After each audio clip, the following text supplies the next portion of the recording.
And on today's show, why a QLAC may be a Roth IRA play. Part 3 of this week's series on advanced retirement strategies with nationally recognized retirement expert, author, platform speaker, and adjunct professor at the American College, Curtis Cloak. Hi everyone, I'm Steve Savant, syndicated financial columnist and contributing author to InsMark, Life Specs, and Backroom Technician. Let's get down to business. Welcome to the show, Curtis. Thank you, Steve. Good to be here. Well, Curtis, I'm telling you, we're probably blowing the minds of our advisor audience for the last 2 days. We're really loading up a lot of new material for people. They're just now coming into the engagement. We almost got used to DIAs a couple months ago when you were here before. Now we're adding this QLAC idea that only uses DIAs. So it's really important for our advisors to understand this is a game changer. You could go back to your existing retirement models and you may have to make some adjustments. Absolutely. It is a game changer, and I think it's going to force us to understand what is a QLAC, what does it allow, and what are the strategies, concepts, and benefits for our clients to be utilized with it. Some of that's going to be how are the products going to be framed out once these come to market. Now, yesterday in our second segment, we talked about a lot of these issues of how we use skillfully bracket bumping to convert qualified monies into our Roths. And in the second segment today, we're going to talk about, hey, could the QLAC play with the Roth? That could be a tandem. But I want you to walk me through this basic idea, what you call hybrid SWIP. Actually, SWIP. Sorry, no E. So the hybrid SWIP, so let's define SWIP. SWIP stands for the generic systematic withdrawal income plan. So, we've been doing in this country systematic withdrawal income plans forever. It's predominantly the way retirement planning has been done in the country for years and years. And so there are three different strategies. The SWIP strategy would be one, the bucket strategy would be two, fourth strategy would be three. Now, I'm not saying that's it. I'm saying those are the three most basic strategies for building retirement. Now, you had this, I've seen your Thrive University. You talk about the SWIP strategy before, but now you had to make a little bit of alterations with the new QLAC. Yeah, so let's say we have a client that says, I want to control my money and I want to be able to manage those dollars in a traditional fashion. I guess I am a little bit worried though. What if I in fact do live past age 85? What if I, and maybe it's not just me. Maybe I'm more worried about my spouse because maybe the longevity pool genes aren't in my family history, but they are my spouse's. And since this is our money and not just my money, we want a plan that says it's okay for me to pass on, it's okay for us to manage our dough, but just in case that last surviving spouse survives me by a number of years, how can I position my plan to give me permission to manage my dollars in a way that I have permission to have suitable and safe withdrawal rates according to my money, but just in case I have one of us live too long, how can I build a floor of protection at a certain point in time that take the risk of longevity risk off the table, where it also takes the pressure on that portfolio with my withdrawal rate and the plan that I deliver takes the risk that it'll run out because I don't have to go too far. Curtis, I'm just curious, from your point of view, what is the traditional withdrawal rate? Is it 4% now right now in traditional planning?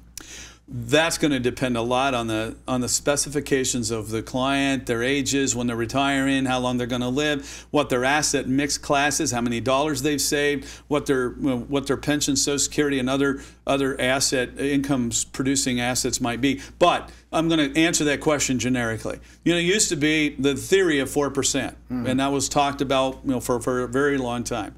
And today, if you look at some of the best minds in the industry, and you read some of the most noted publications out there, like New York Times and the Wall Street Journal and others, there's a debate between the academics about is it 2.3, is it 2.5, is it 3%, but it's not 4.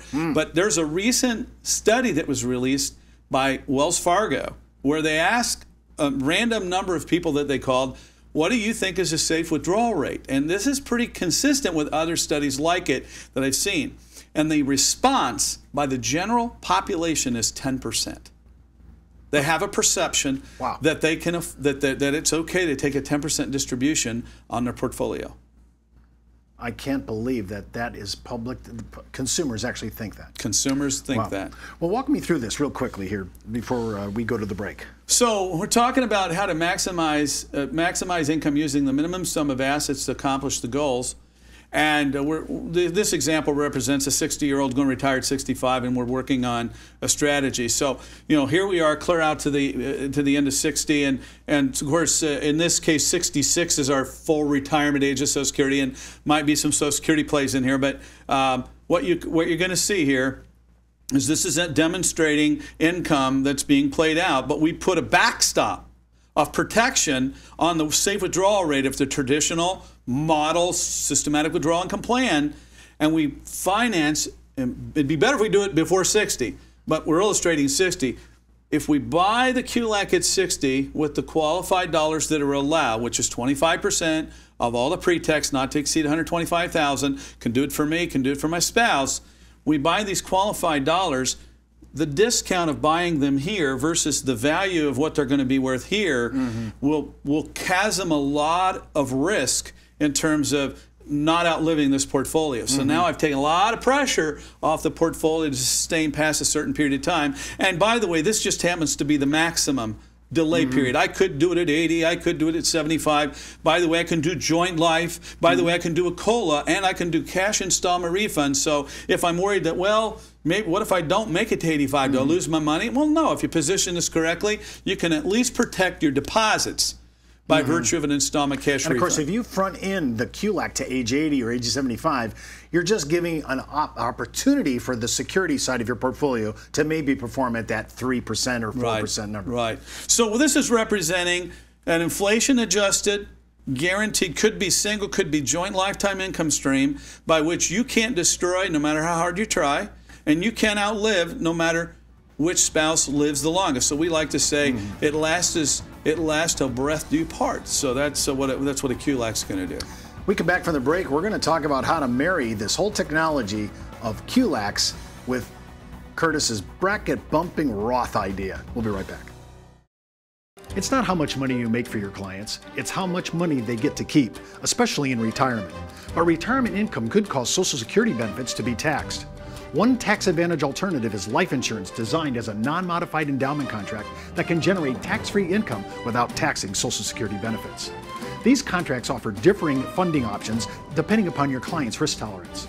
For more information on how life insurance can be part of your retirement planning, just email me at steve@downtobusiness.tv. Brought to you by Ash Brokerage, the practice enhancement company. Well, welcome back to the second segment. Of course, I'm with Curtis Cloak, a retirement aficionado extraordinaire, I have to say, Curtis. Curtis, let's talk about a little bit about, we've talked about bracket bumping, and I'm all over that. If we have to pay it, we might as well maximize it and then start to convert our qualified to our Roth IRA. I get that. But we have to do a little forecasting, don't we? We have to kind of go here and talk about a little bit of futuristic thinking before we actually walk into this and create and design a plan like this. Yeah, I mean, I think you need to be looking 10 years at minimum, 5 to 10 years, but ideally 10 years at least. We're forecasting these things 20 years out for clients that'll actually engage the conversation. A little difficult to get, a high volume of clients interested 20 years out.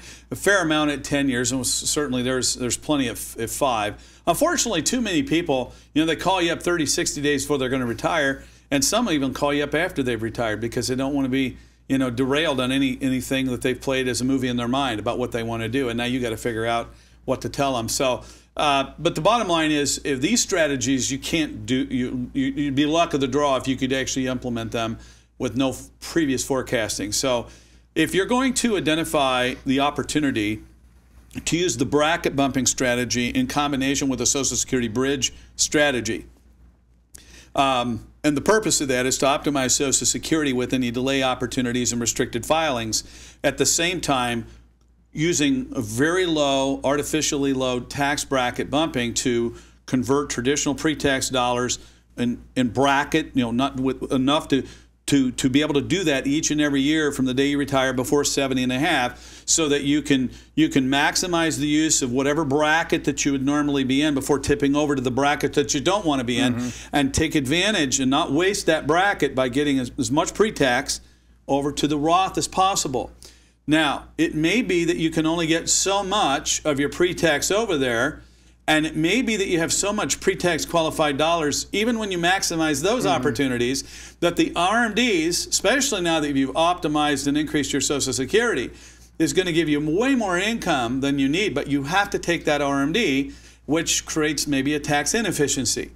So you may have been better off trying to forecast what that bracket bumping opportunity is. You need more than one class of money. You really need some non-qualified money in combination with pre-tax money to make this thing fly. Can I stop you on that one point? This is a huge point because a lot of our clients that we see are almost exclusively in qualified plans.